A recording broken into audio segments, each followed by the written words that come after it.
Chceš vedieť, ako si urobiť takéto krásne čabáty? Poďme na to. Z odváženej múky si odoberieme 3 polievkové lyžice, pridáme k nim jedno sušené droždie, lyžičku cukru a zalejeme 250 ml vody. Takto pripravený kvások zamiešame a necháme 20 minút postať. Zvyšnú múku si presypeme do hnetacej nádoby, pridáme k nej 3 polievkové lyžice olivového oleja, 1 lyžičku soli, pridáme podbehnutý kvások a necháme robota vypracovať lepivé cesto.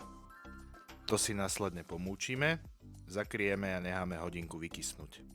Po hodinke si ho preklopíme na pracovnú dosku, opäť posypeme múkou a vytvarujeme z neho buď dlhú bagetu alebo štvorec. Môžeme si ho predeliť takto na štvorčeky alebo si z neho urobiť dlhšie bagetky. Necháme 20 minút podkysnúť pod utierkou. Ako vidíš, ešte nám nabehli. Rozohriatá rúra 230 stupňov 20 až 25 minút podľa rúry. Toto pečivo nemá žiaden pevne definovaný tvar a je to viac menej odpoveď Talianov na francúzske bagety, ktoré sa v čase vzniku už rozmáhali. Mojej rúre to trvalo 22 minút a vytiahol som takéto krásne mekučké do zlatista upečené čabátky. To, čím ich naplniť, som sa viac menej inšpiroval na internete, takže volil som formu olivový olej, môžeš použiť trebárs aj maslo, burátu alebo stračatelu.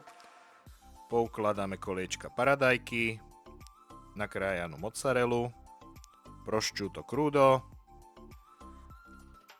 a navrch čerstvú rukolu. Keď ju nemáš rád, no tak ju tam nedávaj.